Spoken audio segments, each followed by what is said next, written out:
Su personalidad impetuosa, su genialidad y su liderazgo lo encumbraron a la gloria, pero su codicia, su vanidad y su prepotencia lo precipitaron a la ruina y arrastraron al desastre al colosal imperio en que había convertido a Francia.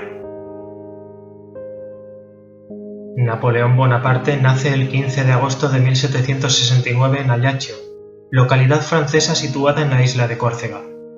De familia noble, su padre, Carlo Bonaparte, llegó a ser representante de Córcega en la corte de Luis XVI, cargo que lo mantuvo durante años en la capital, alejado de su familia.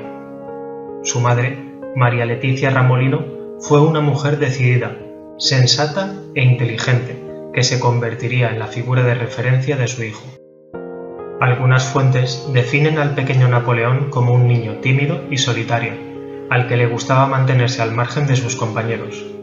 Otros estudios, al parecer los más fiables, lo definen como un niño carismático y orgulloso, rasgos atribuidos generalmente a los corsos, los cuales habían convertido a la guerra en su forma de vida.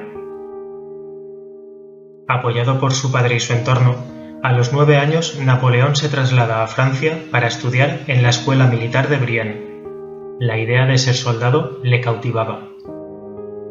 En un primer momento, por su origen corso, es objeto de burlas e ironías por parte de sus compañeros, pertenecientes en su mayoría a familias de la aristocracia francesa.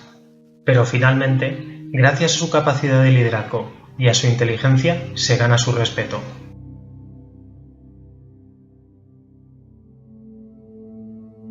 En 1784, con 15 años, es admitido en la Escuela Militar de París, donde, a pesar de su inclinación por la armada y el mar, se especializa en artillería.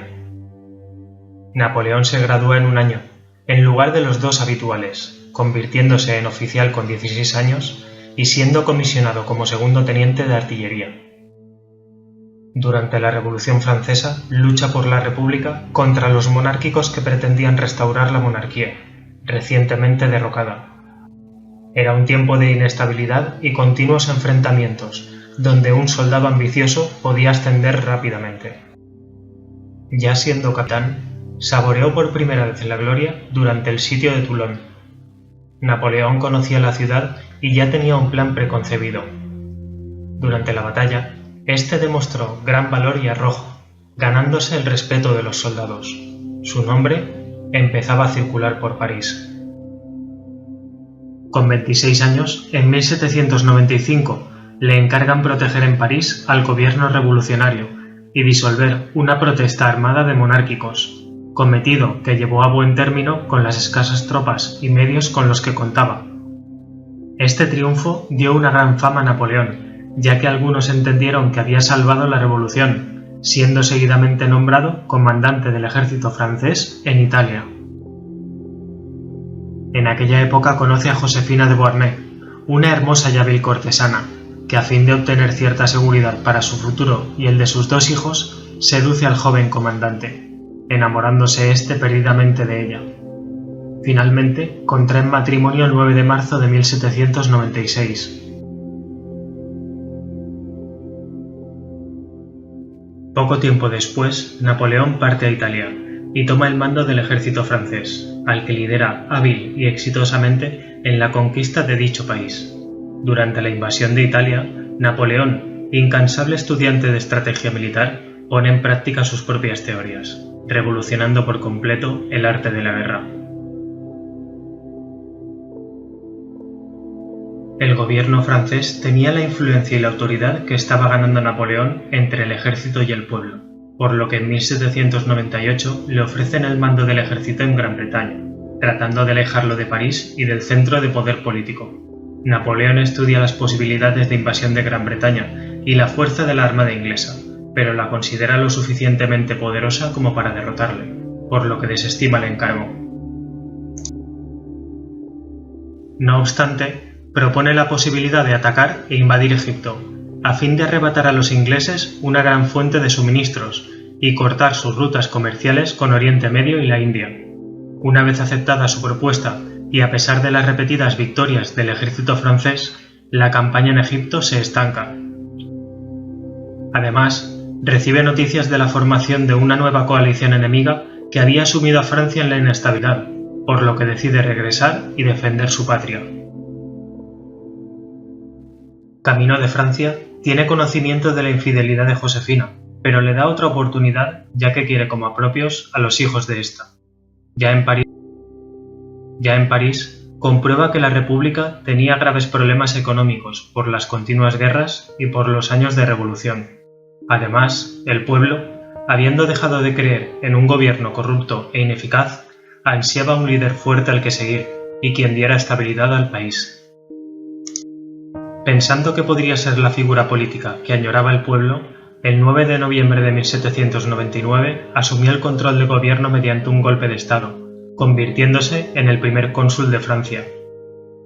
Napoleón se dispuso a convertir a Francia en un imperio y en un país que fuera referencia del mundo entero, impulsando reformas progresistas que fueron profundas, diversas y acertadas. Su apetito de gloria y poder se tornaron insaciables. Al mismo tiempo que buscaba la paz y la estabilidad en Francia, invadía el resto de Europa en nombre de la Revolución. Parecía tenerlo todo. Era el primer cónsul de Francia y dominaba gran parte de Europa, pero para él no era suficiente. En 1804, a la edad de 35 años, fue proclamado emperador en la Catedral de Notre Dame.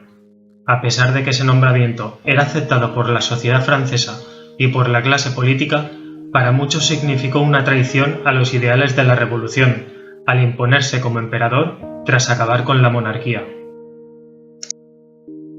Se volvió prepotente y egocéntrico, y menospreciaba a todos los que se encontraban a su alrededor. Como dijo el historiador británico Lord Acton, el poder corrompe, y el poder absoluto corrompe absolutamente. Así se encontraba su alma, profundamente corrompida.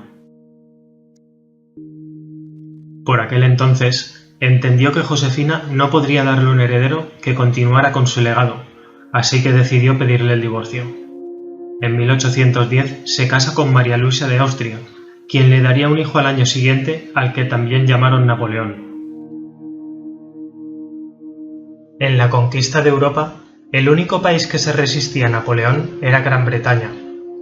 Tras sufrir una dura derrota en la batalla de Trafalgar, se dio cuenta que no podría vencerla militarmente, ya que los ingleses dominaban los mares con su armada, motivo por el cual trató de aislarla económicamente.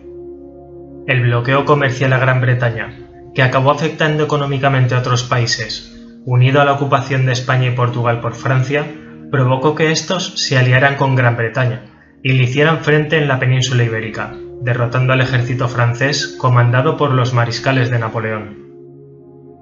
El año 1812 marca el inicio del fin de Napoleón, cuando éste decide invadir el Imperio ruso. El ejército ruso no se enfrentó abiertamente a los franceses, sino que dejaron que el frío y el hambre los diezmaran. Al finalizar la campaña de Rusia, el ejército de Napoleón había perdido 500.000 de los 600.000 efectivos. Viendo debilitada a Francia, a la coalición aliada que ya formaban Gran Bretaña, España y Portugal, se unieron Rusia, Prusia, Austria y Suecia, enfrentándose a Napoleón en octubre de 1813 en la batalla de Leipzig, derrotándolo. Sin poder defender suelo francés, París es ocupada por los ejércitos de la coalición, y Napoleón es obligado a abdicar. Además, es forzado al exilio en la isla de Elba, situada cerca de la costa italiana. La monarquía es reinstaurada y nombrado rey Luis XVIII. Ya en la isla de Elba, Napoleón tiene noticias de que el pueblo francés está descontento con el regreso de la monarquía, que supuso un retroceso con respecto a las reformas progresistas de la Revolución y de Napoleón, por lo que antes de cumplirse un año desde su estancia en la isla, decide escapar y regresar a Francia. El 1 de marzo de 1815, pisa de nuevo suelo francés, donde es recibido como un héroe, tanto por el pueblo como por el ejército. Había reconquistado el país sin disparar una sola bala y sin derramar una sola gota de sangre francesa. El resto de países de Europa rápidamente armaron un ejército aliado para hacer frente a Napoleón y acabar con él para siempre.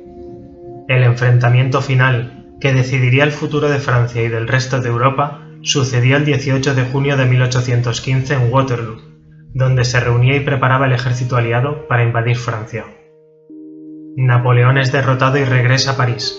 El 22 de julio de 1815 es obligado a abdicar de nuevo y a exiliarse definitivamente a la isla de Santa Elena, donde pasaría 6 años desesperado, desolado y solo, y de donde no regresaría con vida. Finalmente, fallece el 5 de mayo de 1821 con 51 años, trasladándose sus restos a París en 1840 con los mayores honores. En la cripta del Palacio Nacional de los Inválidos descansan los restos de uno de los más grandes militares y estrategas de todos los tiempos, que encumbró a Francia potencia mundial y trazó la evolución de la Europa contemporánea.